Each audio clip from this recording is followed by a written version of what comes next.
Students, आज हम पढ़ेंगे पैटर्न्स ऑफ ट्रांसपोर्ट के बारे में। सबसे पहले अगर हम इस टाइटल में वर्ड बात करें ट्रांसपोर्ट की, तो ट्रांसपोर्ट कहते हैं आमदरफ्त को। ट्रांसपोर्ट में होता क्या है, एक जगह से दूसरी जगह जब मूवमेंट होती है तो उसे हम ट्रांसपोर्ट कहते हैं। अब अगर हम प्लांट बॉडी की बात करें, पौधों की बात करें, तो यहाँ पे हम अपने सामने इस डायग्राम में देख सकते हैं कि इस डायग्राम में हमें एरोज नज़र आ रहे हैं। अब ये जो एरोज हैं ये इस चीज़ को शो कर रही हैं कि प्लांट की बॉडी के अंदर मुख्तलिफ जो मटीरियल्स हैं उनकी मूवमेंट हो रही है।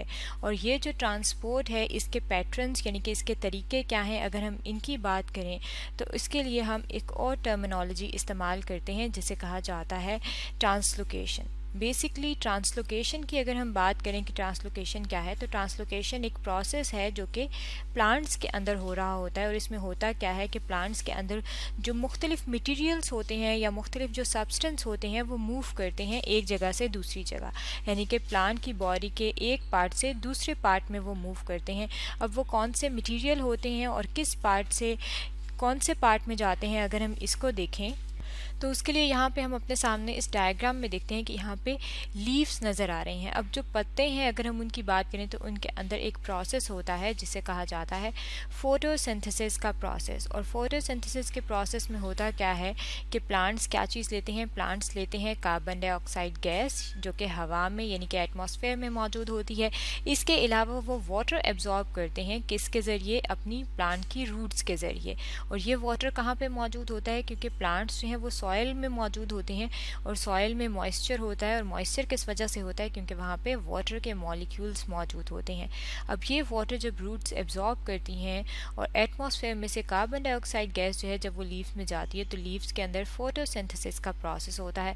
और फोटोसिंथेसिस के प्रोसेस में क्या होता है कि प्लांट्स क्या चीज़ प्रोड्यूस करते हैं, प्लांट जो हैं वो अपनी खुराक प्रोड्यूस करते हैं, अपनी फूड प्रिपेयर करते हैं। और ये जो इनकी फूड होती है ये किस फॉर्म में होती है, ये होती है कार्बोहाइड्रेट्स की फॉर्म में।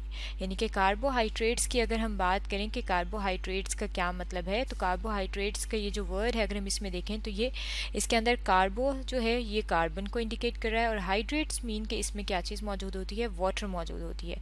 और अगर हम वाटर का फॉर्मूला लिखें तो वो क्या है, H2O।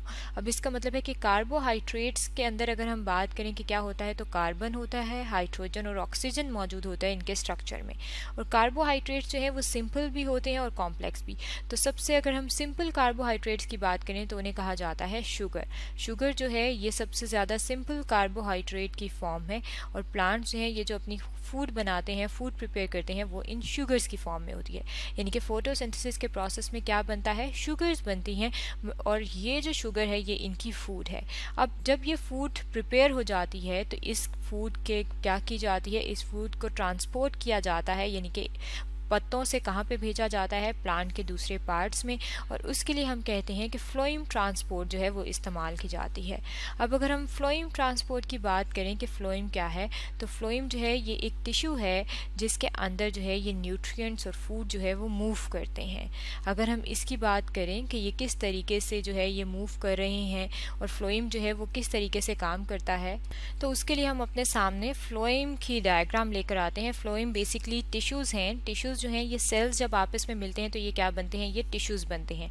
यहाँ पे ये जो हमारे सामने डायग्राम है ये जो हम लेकर आए हैं ये क्या है, ये फ्लोइम की डायग्राम है। और इस तरीके से जो है ये कंटिन्यूस जो हैं ये टिश्यूज़ मौजूद होते हैं लीफ से लेकर रूट्स तक, और पूरी प्लांट बॉडी में ये मौजूद होते हैं। और इनके ज़रिए जो है ट्रांसपोर्ट जो है वो पौधों के अंदर जो उनकी फूड होती है या मुख्तलिफ़ किस्म के जो मटीरियल्स होते हैं, न्यूट्रिएंट्स होते हैं, नमकियात होते हैं, उनकी मूवमेंट होती है। अब अगर हम यहाँ पे इस डायग्राम में देखें तो इस डायग्राम में हमारे सामने लिखा हुआ है सोर्स, जो लीव्स हैं उनके ऊपर लिखा हुआ है सोर्स, और जो बाकी रूट्स वाला पार्ट है इस पे लिखा हुआ है सिंक। अब ये सोर्स और सिंक की अगर हम बात करें कि क्या है, तो बेसिकली प्लांट की बॉडी में जब ट्रांसपोर्ट होती है तो और उसके अगर हम पैटर्न देखें या उसका हम तरीका देखें तो हम कहते हैं कि एक जो एरिया है उसे हम सोर्स कंसिडर करते हैं जो कि होता है एरिया ऑफ सप्लाई। यानी कि ये एरिया जो है यहाँ पे फूड प्रिपेयर हो रही है और इस एरिया ने प्रिपरेशन करने के बाद जो खुराक तैयार करने के बाद बाकी जो प्लांट की बॉडी के पार्ट्स हैं उनको सप्लाई सप्लाई करनी है। तो ये क्या हो गई, ये सोर्स हो गए।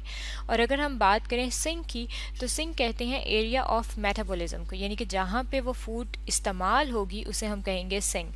अब रूट्स जो हैं अगर हम उनको कंसिडर करें, यहाँ पे आप देख सकते हैं जो रूट्स हैं उनके ऊपर सिंक लेबल किया गया है, क्योंकि रूट्स जो हैं ये अपनी खुराक को तैयार नहीं कर सकते, इसलिए हम कहते हैं कि ये क्या है, ये नॉन फोटोसिंथेटिक पार्ट्स हैं प्लांट के। और ये जो नॉन फोटोसिंथेटिक पार्ट्स हैं अगर हम इनकी बात करें तो इन्हें भी फूड की ज़रूरत होती है।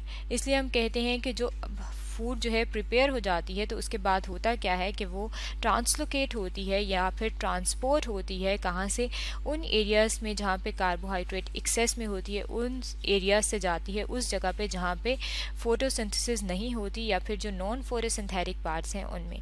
और ये जो पूरा प्रोसेस है जिसमें फूड जो है वो सोर्स से सिंक तक मूव कर रही है, इसे कहा जाता है पैटर्न्स ऑफ ट्रांसपोर्ट। और ये कहाँ पे होती है, ये सिर्फ प्लांट्स के अंदर पाया जाता है।